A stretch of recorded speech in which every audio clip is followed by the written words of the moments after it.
Vote से लेंगे CM PM, vote से लेंगे सीएम पीएम, आरक्षण से लेंगे एसपी डीएम। यह हमको और सभी बहुजनों को समझना पड़ेगा। मनसा तो अब की लोगों ने पाला था कि मनुस्मृति से अब की शपथ लेंगे संसद में, लेकिन धन्य है हमारा बहुजन समाज जिसने बता दिया कि ये देश मनु विधान से नहीं बाबा साहब के संविधान से चलेगा।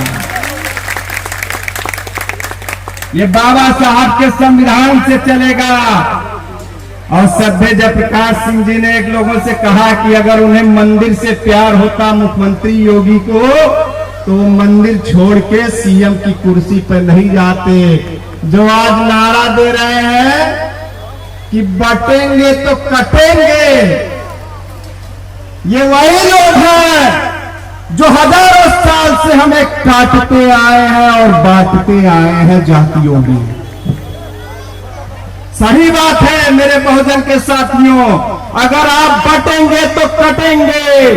शंभू की गर्दन कटेगी, एक लब्ध का अंगूठा कटेगा और मुख्यमंत्री को गंगा जल से धुलकर आपके सम्मान को काटा जाएगा।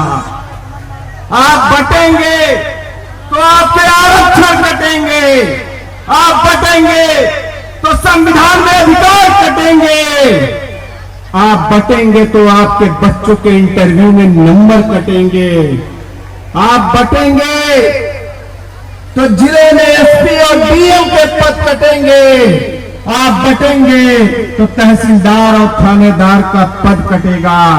ये वो लोग हैं जो हमें पीने का पानी नहीं छूने देते थे, मूछ नहीं रखने देते हैं, घोड़ी पर नहीं चढ़ने देते हैं, स्कूल नहीं जाने देते हैं, अस्तर नहीं ढकने देते हैं, वो हमें आरक्षण देंगे। आपको और हमको लड़ना पड़ेगा। आप एक किस्सा सुनते हैं अक्सर कहानियों में, अभी प्रिंसिपल साहब रहे हैं, बहुत अच्छा लगा मुझे इनकी बात सुनकर। स्कूलों में सर अक्सर कहानी सुनाई जाती है कि एक ब्राह्मण था, एक क्षत्रिय था, एक गरीब ब्राह्मण था, एक गरीब क्षत्रिय था। लेकिन कभी किसी ने यह सुनाया कहानी कि एक गरीब अहिर रहल, एक गरीब कुम्हार रहल, एक गरीब लोहार रहल, एक पासी रहल, एक गरीब चमार रहल, एक गरीब कनौजिया रहल। ये कहानी कभी नहीं सुनाई जाती। जानती है क्यों? क्योंकि ये कहानी नहीं है, सच्चाई है कि हम गरीब हैं, गरीब थे और अब बढ़ रहे हैं बाबा साहब की वजह से। अब बाबा साहब की वजह से हम अमीर हो रहे हैं। प्रिंसिपल साहब बताए ना 1.5 लाख की सैलरी ले रहे हैं, ये किसकी देन है? मैं भैंस चराने वाले परिवार का बेटा, नदी के किनारे मेरा जन्म हुआ गोरखपुर में, और लखनऊ विश्वविद्यालय में जाके अगर जो डॉक्टर की उपाधि मिली है तो किसकी देन है? वो किसी देवी देवता 33 करोड़ की देन नहीं है, वो देन है हमारे बाबा साहब भीमराव अम्बेडकर की देन है। गलती हमारी है सर कि हम 84,000 स्तूपों में को भूल गए और 84 लाख योनियों में फंस के रह गए सर। क्या बात है? 84,000 तथागत गौतम बुद्ध के स्तूप भूल गए और 84 लाख योनियों में फंस के हमने अपने आप को बर्बाद कर दिया। हम ऐसे ही नहीं गुलाम बने हैं।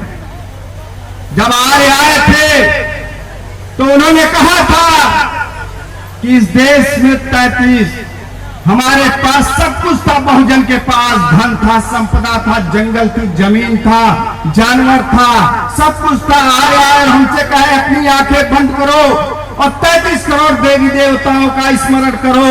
और जब हमारे लोगों ने आंखें बंद कर 33 करोड़ देवी देवताओं का स्मरण किया और जब आंखें खोली तो 33 करोड़ देवी देवता हमारे पास आ गए और हमारी जंगल जमीन सब आर्यों के पास चली गई। ये गलती हमारी है, ये गलती हमारी है। साथियों उन्हें बता दो, अगर आपके जाने से आपके जगह को भूला जाता है तो ऐसी जगह पर आप मूतने भी मत जाइए। मुझे ऐसा शब्द नहीं बोलना चाहिए, लेकिन मुझे बोलना पड़ रहा है।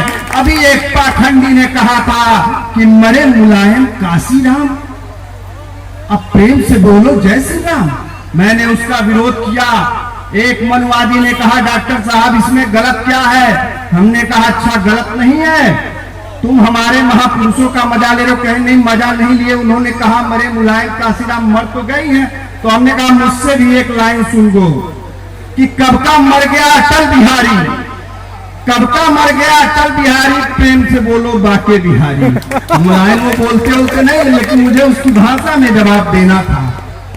तो हमको, और अभी पगला जी ने कहा तमाम बाबा घूम रहे हैं प्रवचन करते हुए, सब बताएं सद्य जयप्रकाश सिंह सर कि मुझे आज तक अब तक इस उम्र तक सिर्फ एक ही चमत्कारी बाबा मिले, वो बाबा साहब भीमराव अंबेडकर के अलावा कोई चमत्कारी बाबा नहीं है।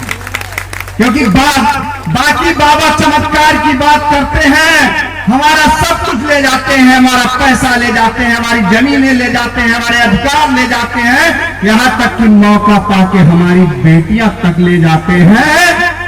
लेकिन बाबा साहब जैसा चमत्कारी बाबा ने हमको अधिकार दिया, शिक्षा का अधिकार दिया, वोट का अधिकार दिया, शासन का अधिकार दिया। तो बताओ चमत्कारी वो पाखंडी बाबा है कि हमारे बाबा साहब है? कौन चमत्कारी है? बाबा साहब हमारे लिए चमत्कारी हैं। मैंने अपने जीवन में इससे बड़ा चमत्कारी बाबा नहीं देखा। और आपको याद होगा कि जब यहाँ के लोग, ये मनवादी लोग जब विदेश में जाते हैं तो ये नहीं कहते मैं श्री राम की धरती से आया हूँ। विदेशों में जाके कहते हैं कि मैं बुद्ध और अम्बेडकर की धरती से आया हूँ। गोवलकर और सोवलकर का नाम नहीं लिया जाता है। ये हमको और आपको समझना होगा। अगर जो नहीं समझे तो हजारों सालों तक आपको काटा गया था, फिर काटा जाएगा। हमको और आपको समझना होगा। अभी योगी आदित्यनाथ एक जगह गए कि हरिजन के लिए ये किया, हरिजन के वो किया। आज से आप लोग जान जाइए हरिजन शब्द कभी मत बोलिएगा। और योगी जी आपने कहा हरिजन, तो हरिजन का मतलब होता है भगवान का जन्मा। तो मैं आपसे पूछता हूँ कि आप हरि के जन्म में नहीं है तो क्या शैतान के जन्म में हैं? अगर हम हरि के जन्म में हैं तो क्या आप शैतान के जन्म में हैं? सब लोगों इसलिए समझिए। आखिरी में मैं अपनी बातें खत्म करने से पहले एक लाइन बोलूंगा कि ये हमारे पैरों में जो मनुवाद का कांटा है, उसके लिए मैं एक लाइन कहूंगा कि न हम सफर न किसी हम से निकलेगा, न हम सफर न किसी हम नसी से निकलेगा, हमारे पांव का कांटा हम ही से निकलेगा। हमको और आपको जागना पड़ेगा। और एक आखिरी बात कह के मैं अपनी बात खत्म करने जा रहा हूं कि जो भी हमारे आरक्षण का विरोध करे, जो भी हमारे तथागत गौतम का विरोध करे, जो भी हमारे बाबा साहब का विरोध करे, जो भी हमारे बहुजन समाज का विरोध करे, आज से हम लोग आज यहाँ से प्रण लेके जाएंगे कि ऐसे लोगों को न दान देंगे, न सम्मान देंगे और न मतदान देंगे। नमो बुद्धाय, जय भीम। सोनू भाई आपको बहुत बहुत धन्यवाद। आपने बहुजन समाज के बीच बोलने का मौका दिया। मैं आपको कोटि कोटि दया और श्रद्धेय जयप्रकाश